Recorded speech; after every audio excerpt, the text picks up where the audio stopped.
Hey there nation, welcome to the show. We help you to play miniatures wargaming on a budget. It is I, Commander CheapSkate, and now it's time for another edition of the 9th Saga. This is our series of 9th Age battle reports. This is battle report number 21.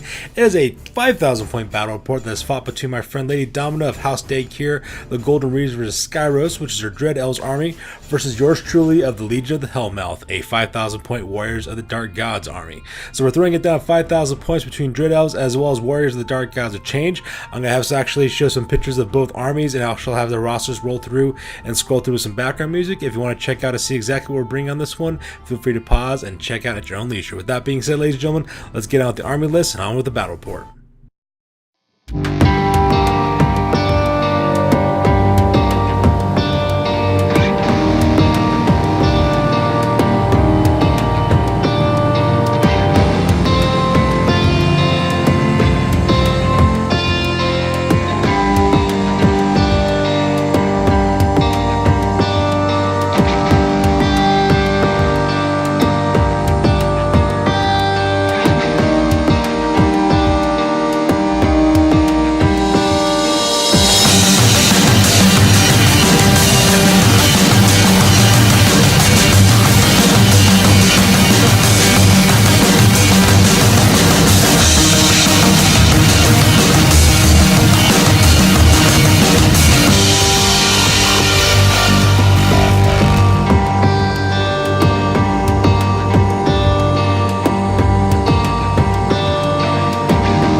Assemble the army!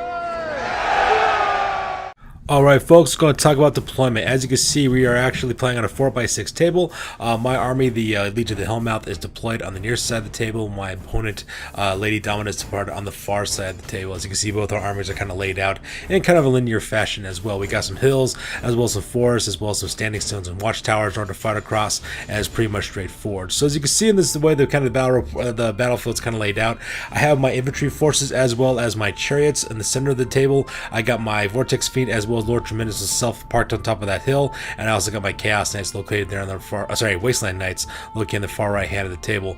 Pretty much the tactics pretty straightforward. I plan on engaging my opponent's monsters and light cavalry with my own monsters as well as my infantry on the left hand side, and try to destroy his infantry units with my chariots as well as my Wasteland Knights to kind of just power right through him.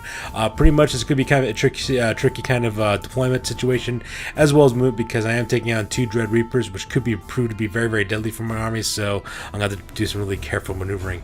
And at the same time, I'm also planning on using my ambushing unit of barbarians to kind of pop up in the rear ranks across my opponent's center, and then try to take out his infantry units that way as well, and get him kind of like a coordinated pincer attack. So that is deployment, and that is the battle plan. Let's go and go with the close-ups of the individual deployment zones. Alright, so let's go talk about the Warriors of the Dark Gods. Starting off my left-hand flank, I pretty much have 2 units there. I have Lord Tremendous parked on top of that hill. He's got the Sword of Strength as well as Lucky Charm and Lucky Shield. And right next to him is, of course, my Vortex Fiend, the Shadow over Innistrad.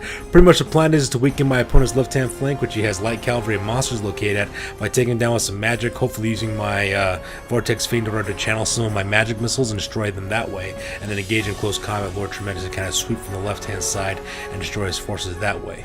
So that pretty much makes up my left-hand flank. In my center lines, I have my Stormlords, as well as their battle standard bearer, Alcohol Hellblast, the Champion of Sneech.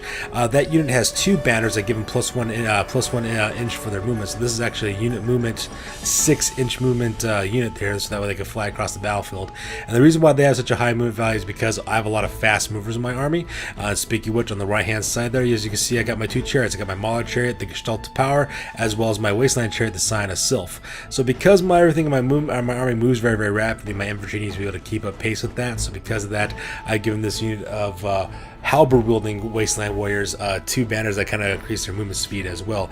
Echoed Hellbreath is pretty well kitted out for individual combat if he needs to, but he's primarily there just to give them the extra inch movement that they need to in order to get across the battlefield as quickly as possible. Like I said before, I'm planning on using my infantry units as well as my chariots to kind of attack his center line and destroy him that way. So that makes up my center deployment. And on my very far right hand side, I have my Second Sons. That's my unit of 10 Wasteland Knights of Change. They're equipped with demonic weapons. That way they get +1 to their strength at all times, so they'll be at strength 5. They also have the Banner of Transmutation as well, so anybody who tries to shoot at them will suffer -1 to wound, which will kind of help them kind of balance out a little bit and not get shot off the table. This unit is a very powerful wrecking house, wrecking ball type of unit. These guys just destroy whatever units they go up against, so I'm pretty confident that my Wasteland Knights can take care of whatever comes their way on the right hand flank. I'm pretty much planning on sending these guys the infantry units and then chop those guys up as well.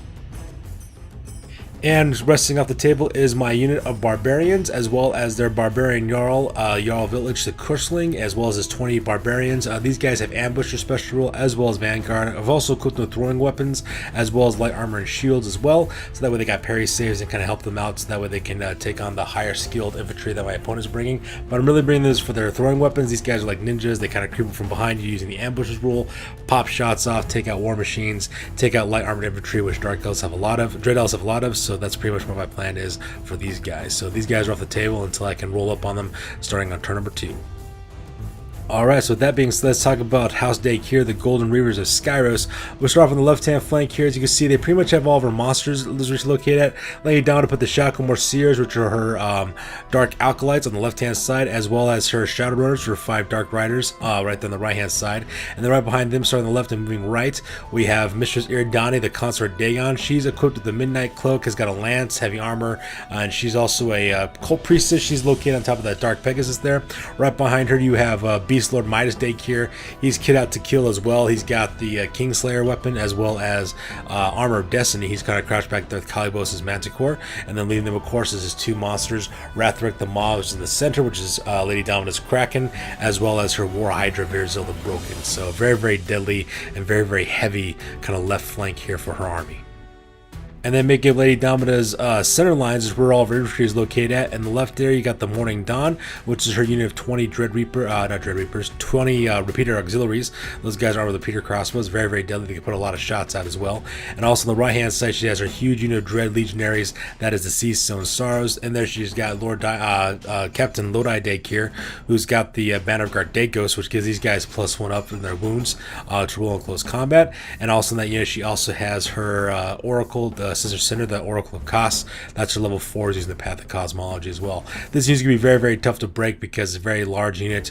They got a lot of good fighting ability as well as ability to wound and cause some damage. So that's going to be kind of a unit I have to break in the battle report later on. And finally, make up her right flank, she's got her 2 Storms of Skyros. Those are 2 Dread Reapers that look on top of that hill. I have to worry about dodging those guys for my monsters that they don't get skewered to death by Dread Reaper bolt throwers.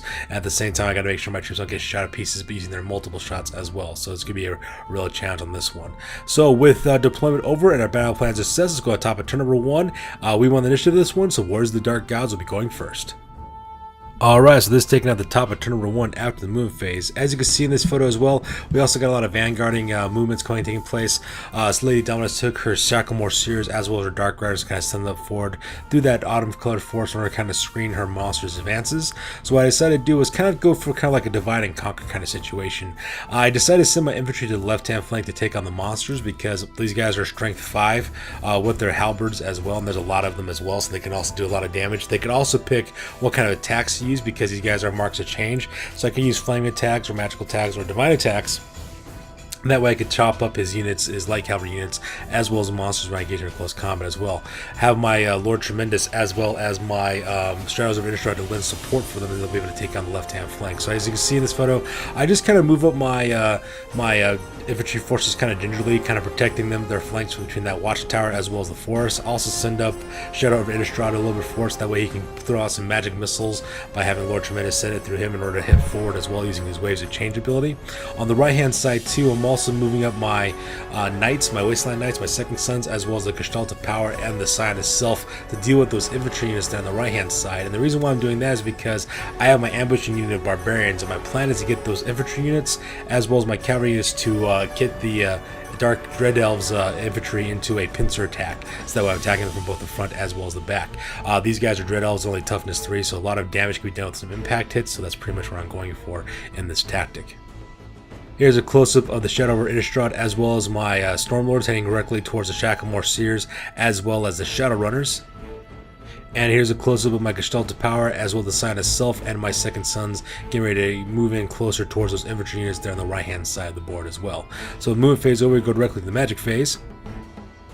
And the first victims and fall victims of my prey are the Shacklemore Seers. I use Quicksilver Lash and channel that magic missile through the Shadow of Innistrad. I managed to kill off 2 of those guys and wipe those guys off the board, which is actually kind of nice as well. Unfortunately for me, my opponent Lady Domina did pass her panic check for these guys, so these guys are still sticking it out. My worst nightmare of these guys actually get their spells off into my units and make them weaker in order to shoot at, so that part was kind of sad. At the same time, I also cast off the Curse of Tin as well onto the unit of Dread Reapers located at the top of the hill. What that does is basically gives them -1 to their strength and makes them more one-day. So that way their single shots as well as their multiple shots for their Dread Reapers are a little bit less effective, so hopefully buy my guys some time and not get shot off across the table with that. So that's pretty much what I was going on for that one. And finally, I cast the spell Word of Iron off onto the Shadow over Innistrad and increased its armor save by 1 as well to kind of get a little bit more of a durability in case in the magic phase or shooting phase things go kind of wrong for me and go well for Lady Domina. Because I have no shooting right now, because everything that could shoot is off the table yet hasn't arrived yet, and since no one's engaged in close combat, that pretty much rounds up turn number 1 for the Warriors of Dark Gods. We go to the bottom of turn number 1 now for the Dread Elves. Okay, so that takes the bottom of turn number 1 for the Dread Elves. This picture is taken directly after the movement phase, and as you can see, she pretty much moves up her forces a little bit to kind of start providing some blocking positions for the rest of her army. Most of her movements take place in the left-hand flank, where she sends up her Shacklemore Seers as well as her Shadowrunners in order to block up the Shadow of Innistrad as well as my Stormlords. She also maneuvers her monsters for the most part. Rathric the Maws, Rosaril, and still the Broken goes to that forest. Same thing with Mistress Iridani, the Consort Dagon, and Beast Lord Midas Daechir. They all take up positions there in that little autumn forest right there, so that way they can start charging off with some flank charges on the left-hand side of my army. At the same time, she maintains position with her Morning Dawn and keeps them where they're located on that forest. That way she can start shooting for the next turn, and she also moves up her unit of Dread Legionaries up 5 inches just in order to get into blocking position to kind of intercept whatever chariots as well as cavalry that might be coming her way. Here's a close-up of her troop movements here on the left-hand flank. As you can see, she moves up her light cavalry to kind of act into blocking positions to prevent my units from charging into her monsters, which is kind of like a good little delaying tactic at the same time. So, as you can see, most of her monsters are getting ready to charge into the left-hand flank of my army, pretty much sending in Veers of the Broken, Rathric the Maw, as well as the Beast Lord and her cult priestess, who's located there on the Dark Pegasus on the far left-hand side. And located here on the right hand side, as you can see, she moved up her Seastone Sorrows with her Battle Standard Bearer. Locating that unit moves up to 5 inches to kind of take up a fighting position right in the middle of the battlefield, getting ready to accept any charges that come their way. And that pretty much makes it the move for her right hand side. Magic for her, unfortunately, was pretty much a wash. I was able to dispel most of the spells that she tried to cast, so because that would go directly to the shooting phase. And during her shooting phase, she missed with both of her shots of her bolt throwers. Both those bolt throwers missed. She tried to aim those into my chariots, wasn't able to do anything. However, her Morning Dawn, which is her unit of 20 repeater auxiliaries, they cut loose onto my Scion itself. Managed to inflict 3 wounds onto that unit, so that was pretty devastating for me. So that was kind of sad. So that chariot's got 1 more wound before it goes away. And finally, on the left-hand side, her Shadowrunners open up onto my Stormlords. Managed to kill one of my Stormlords in the process of doing that. Like I said before, not much damage there. So because of that, pretty lackluster first turn for the Dread Elves. Because of that, we go directly to the top of turn number 2 for the Warriors of the Dark Gods. Alright, so this is the photo of top of turn number 2 after the movement phase for the Warriors of the Dark Gods. As you can see, I pretty much decided to commit my forces all at once. I just started charging in all my units, started getting engaged in close combat. Starting on the left-hand side, I charge Lord Tremendous. He lies directly into the left-hand side of Mistress Iridani, the Consort Dagon, so I'm taking on his Cult Priestess. Before I did that, I originally declared my charge against his Dark Alkalites, the Shacklemore Seers. However, they decided to flee as a response to that, so because of that, they ran away, which then allowed my Demon Prince to charge directly into his cult priestess at the same time. On the center portion there, I originally declared a charge with my Stormlords against his Shadowrunners. His Shadowrunners decided to flee as a response to that. However, it didn't really matter because I was kind of hoping those guys run away, so then I declared my charge directly at Wrathric the Maw, managed to get that guy engaged in close combat as well. Wrathric the Maw is a very high strength monster, and it is pretty devastating to go up against a Kraken like that. However, Wrathric the Maw only has a strength of toughness of 5, and my Halberdiers have strength 5 base, so I could be able to inflict some damage that way, and hopefully just take him apart by just chopping at him the entire time is what I'm going for. My opponent's Lady Domina took some casualties to her Dread Elves, her Dark Riders. They inflicted that force in order to escape from that part. At the same time, on the right hand side, I also charged on the Scion of Sylph, as well as the Gestalt of Power and my second sons into the Sea Stone Sorrow, so now that unit is now engaged in close combat as well. And I realized later on after I made that charge I made a mistake, but we'll talk about that in a second. And as you can see there, my ambushers also right at the top of the table there, right behind the Morning Dawn. I also move the Shadow of Destroy. I march it over in order to cover the right hand flank of my Stormlords, so that way Veers of the Broken can't charge into them in their exposed flank. Here's a close-up of Lord Tremendous charging directly into Mistress Eridani. The plan here is to just curb stop Mistress Eridani, kill her, overrun, and then charge directly into the flank of the Beast Lord, Midas Daechir, so that way I could take out that monster and be done with it. As you can see, you can also see the close-ups of the Shadowrunners as well as the Shacklemore Seers fleeing. 3 more of the Shacklemore Seers are still alive. However, 4 members of the Shadowrunners got decimated as they ran through the forest in order to try to escape, so there's only one of those guys left, which is actually pretty awesome. And here's a close-up of my Stormlords charging to Wrathric the Maw, getting ready to chop down that Kraken like it's nobody's business. And also, you can see on the right-hand side, I also put the Shadow of Innistrad into a blocking position to defend the right-hand flank of my my Stormlords against Veers of the Broken, the War Hydra, because that guy can cause some devastation, because War Hydra is really good at attacking the exposed flank of enemy positions. And here's a close-up of Village, the Curseling, as well as my Changelings, my units of 20 Barbarian Jarl's Barbarians. They set up an ambush position right behind that forest, right inside the forest, right behind the Morning Dawn. We have those guys tomahawk these repeater auxiliaries in the back here during the shooting phase, and that's going to be kind of fun. And here is a close-up of my chariots, the Scion of Sylph, as well as the Gestalt of Power, and my second son is charging directly into the Dread Legionaries. Now, originally, I thought it was a mistake that Lady Domina moved up her Dread Legionaries here into the side of the table like she did, which put her directly into charging distance for my guys. And the reason why I thought it was a kind of a mistake is because I know I have some really high-strength characters, and I wrote into it. Notice how I said I thought I made a really smart decision.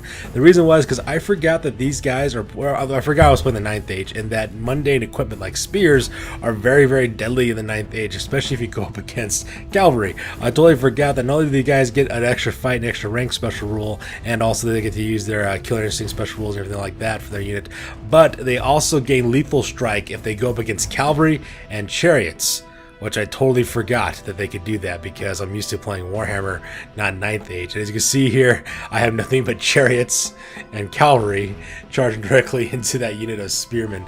And I just basically kind of fell into that trap. I did not see that coming until later on I realized, oh, I made a huge mistake. But, you know, that's what I did, and that's how I'm going to report it.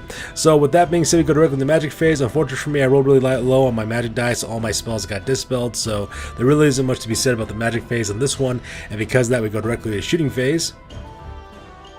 And in the shooting phase, I managed to tomahawk, I managed to tomahawk 8 of those repeater auxiliaries off the table as well from the throwing axes that my barbarians had. I was hoping to really kind of like kill a little bit more of these guys and hopefully cause these guys to break and run. However, Lady Domina passed her break test, so because that her repeater auxiliaries are going nowhere. So that makes it the shooting phase on this one. So a shooting phase over to go directly to the combat phase. And in the combat phase, it ended up being an absolute slaughter for Lady Domina in this fight between Lord Tremendous and Mistress Eridani. I managed to cause 8 wounds in total after it was all said and done, after I just got done just crushing this creature with no problem whatsoever. She was unable to save any of her wounds, so because of that, Mistress Eridani just got turned into red paste right outside that autumn forest. So, needless to say, I destroyed that unit, overran directly into the left-hand flank of Midas Daechir, the Beast Lord of Skyros, and now my general, and as well as my Lady Domina's general, will be fighting out in the next round of combat. So that part was kind of cool. And just like before, the combat between Wrathric the Maw as well as my Stormlords went exactly as planned. Like I said before, Wrathric the Maw has strength toughness 5. My guys have strength 4 just right off the bat for attacking, not including my captain either. So we managed to put about 5 wounds onto Wrathric the Maw. Wrathric the Maw was able to kill 3 of my Stormlords in the process of doing that. So, you know, not much going on there. So we kill that Kraken. And then directly afterwards, I do a quick combat reform with my Stormlords, get into a position and kind of angle them so that in such a way that they can charge Virzil the Broken to the next round of combat as well. So either way you look at it, Virzil the Broken, if Lady Dama decides to take Virzil the Broken and charge into my Hydras, I can then flank with the Shadow of Innistrad. If she decides to charge Virzil the Broken into the Shadows of Innistrad, I can then flank him with my Stormlords. So either way, I'm kind of covered. The only way this plan doesn't work is she decides to backpedal and take her troops out of there, but Lady Dama's a pretty aggressive player, so I don't believe she's going to do that, but you know, you'll never know on this part. Meanwhile, combat here on the right-hand flank. This is the picture that's taken directly after I do my impact hits. I managed to kill 4 Dread Legionaries with the Gestalt power of my Mauler Chariot. I managed to kill 6 of the Dread Legionaries with the sign of self-impact hits alone. So that part was kind of neat. So those are the impact hits. During the combat phase, my chariots didn't do actually all that much. The charioteers as well as their mounts didn't really do much of anything in addition to the wounds that we already caused after the impact hits. I was actually pretty surprised how little the Mauler chariot actually did in close combat against this unit, so that part was kind of sad, so I was not happy about that. In return, they were able to kill off the last wound that was on the side of self, so I lost my chariot. However, my second sons managed to kill 10 of the Dread Legionaries within the Seastone Saros, so that was pretty nice, and I also lost 1 knight in return. Needless to say, I won this fight by a landslide, so because of that, Lady Dama was forced to break. Unfortunate for me though, she ran I think something like 10 or 11 inches. I only ran like I think 9 or 8, and then my Mauler Chariot only ran 7. So because that these guys did get away, I'm still chasing them down. Hopefully they'll be able to finish these guys off. Either I'll be able to overrun them the next turn, or these guys will flee off the table. I don't have to worry about them anymore. Either way though, I think I pretty much broke this unit. I got really lucky considering that those unit has lethal strike, and that Lady Dama didn't manage to get a lot of those hits off. So I got really lucky that way. So that pretty much rounds up combat for this one. So because of that, we go to the bottom turn number 2 for the Dread Elves. Alright, so that takes us directly to the bottom of turn number 2 after the movement phase for the Dread Elves. As you can see for Lady Dama, for the most part, most of her forces pretty much rallied and kind of adjusted position. Not much really charges take place. First off, on the left-hand side, the Shacklemore Seers, they finally rally and turn around to kind of face into the back ranks of Lord Tremendous, as well as the left-hand flank of my Stormlords, and that's actually kind of terrifying. At the same time, she also decided to charge and Virzil the Broken into the Shadow of Innistrad. I think her plan was in order to kill hopefully was able to kill my Vortex Fiend, and then basically just kind of escape that way, not being flanked by the Stormlords. At the same time, in the back ranks, as you can see on the top, her one remaining Shadowrunner does flee off the table, so because of that, that unit is now gone off the table, and they're completely gone for that matter. She does a quick combat reform with a swift reform with her Morning Dawn. She gets them turned 180 degrees, so that way they're facing off against my Jarl's Barbarians, and to make matters worse, she also managed to rally her Seastone Saros, so those guys turn around 180 to face my cavalry units again. So pretty low-key movement phase for Lady Domina. Here's a close-up of her Shacklemore Seers finally rallying and turning around in order to face the rest of my army. This is a close-up of her singular Shadowrunner running off the edge of the table and basically earning me some victory points, so that part was kind of cool. And here's a quick close-up of Virzil the Broken charging into the Shadow of Innistrad, so now those guys will be engaged in close combat. That does open up his left-hand flank for my Stormlords to charge into flank and take him out that way, so hopefully I'll be able to get this guy to pincer attack and defeat him with just sheer numbers.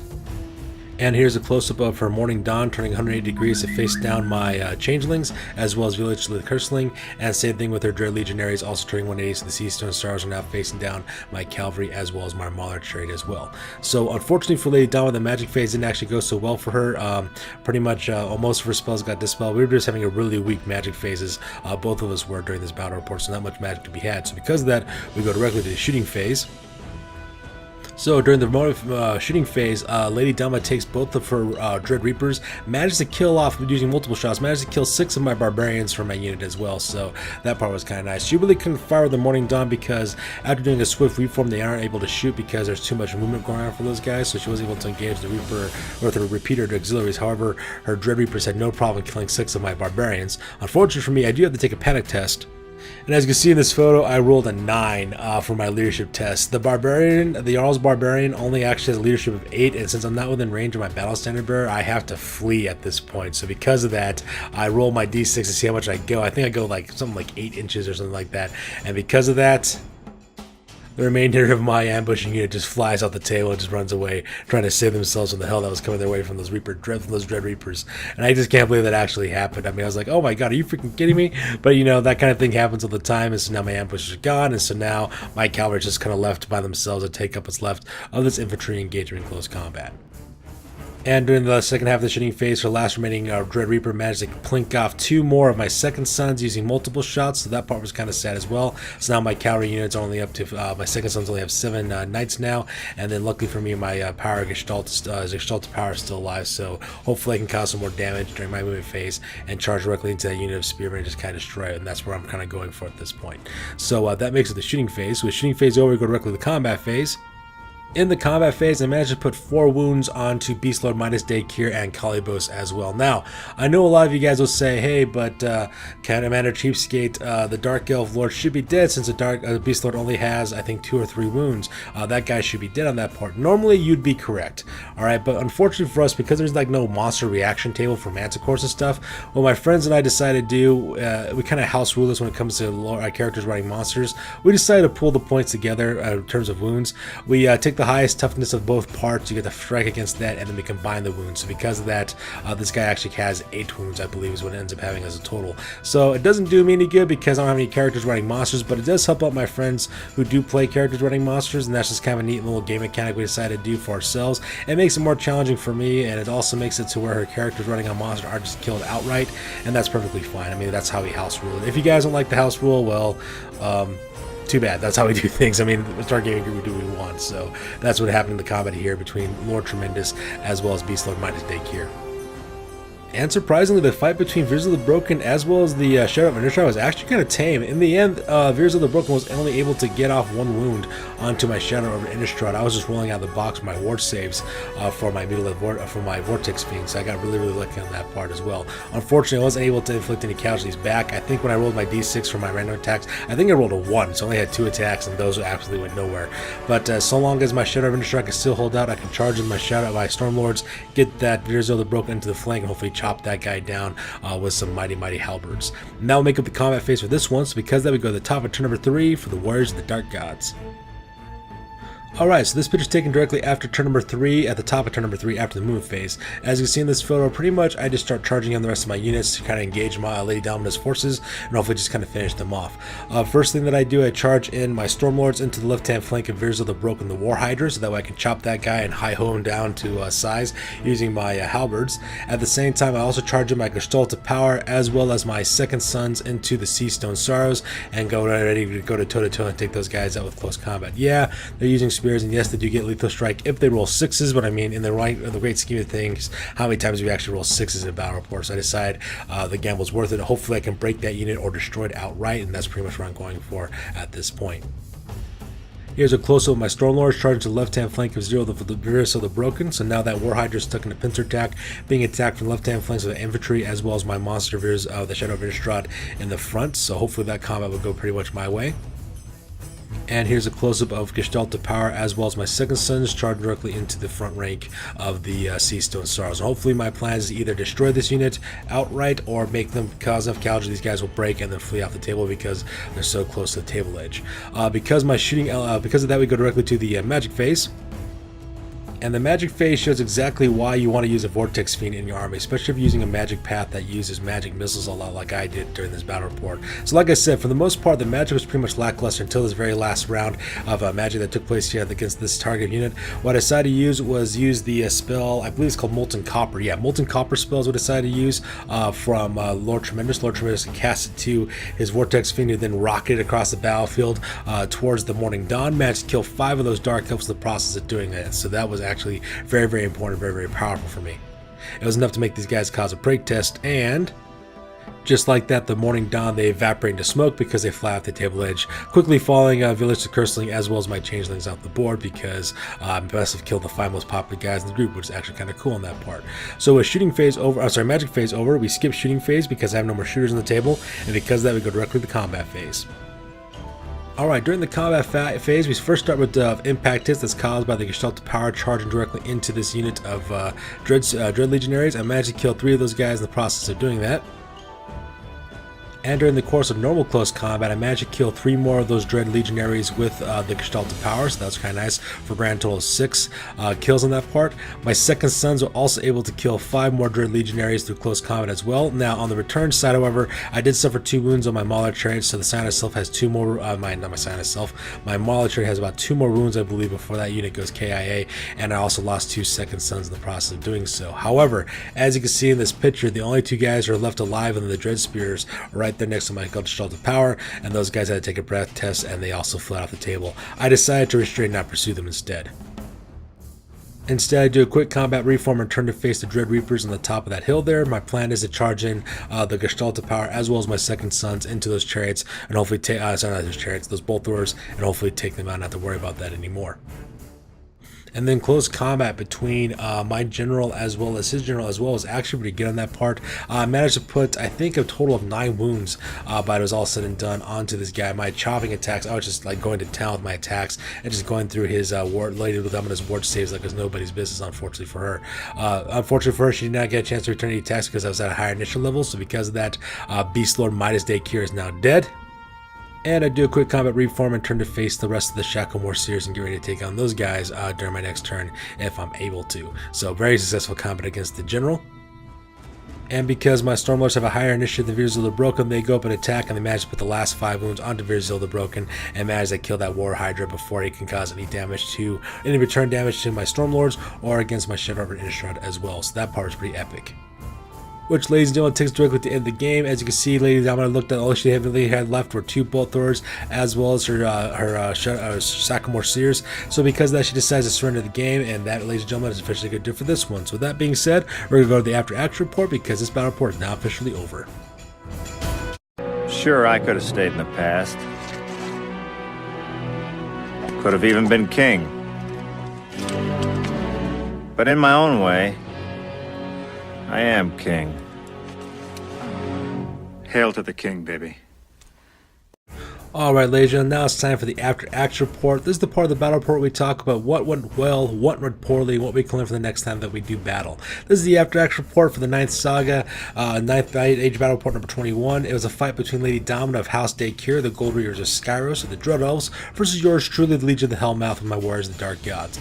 Ended up being a victory for Commander CheapSkate on this one. So let's talk about our losses real quick. For my losses, I lost the Scion of Sylph, Village the Curseling, as well as the Changelings. Lady Domina lost Beast Lord Midas Daechir and Kalibos, Sister Cinder, the Oracle of Kos, Mrs. Iridani, the Consort of Dagon, Captain Lodi Daechir, the Golden Sun, the Seastone Sorrows, the Morning Dawn, the Shadowrunners, Brathric the Maw, as well as Virzil the Broken. In the end, what's kind of contributed to me for this victory was basically I had a really high strength and a high number of attacks won me this battle for the most part. Dread Elves are very, very fragile. Most of their troops are Strength 3 as well as Toughness 3, so it's pretty easy to wound as well as destroy the different units once you engage them in close combat. During this battle report as well. Engaging the Dread Elves directly was actually a really good tactic for me. I got very, very lucky in holding the initiative for the entirety of the battle. What I mean by holding the initiative is that means that my opponent was fighting on my terms instead of the other way around. I wasn't reacting too much, he was more reacting against me, so that kind of definitely helped me out during this battle report. Magic was actually pretty much a non-factor in this battle. We were actually kind of disappointed by the amount of lackluster performance our dice were doing when it came for rolling for Magic for the Magic phase, so Lady Dom and I were kind of sad because our Magic was really going nowhere for the most part for this battle report, so did not play as much a huge factor as it usually does as well.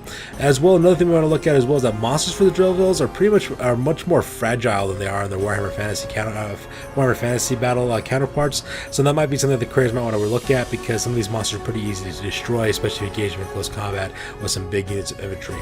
As always, this was a great game, an awesome opponent. I'm looking forward to the rematch for the next one. As always, you guys, please feel free to check Facebook, Google+, as well as Instagram for all the latest and greatest information about what we're doing for our hobby. And as always, please feel free to like, comment, and or subscribe. Your guys' input is always invaluable and is always appreciated at the same time.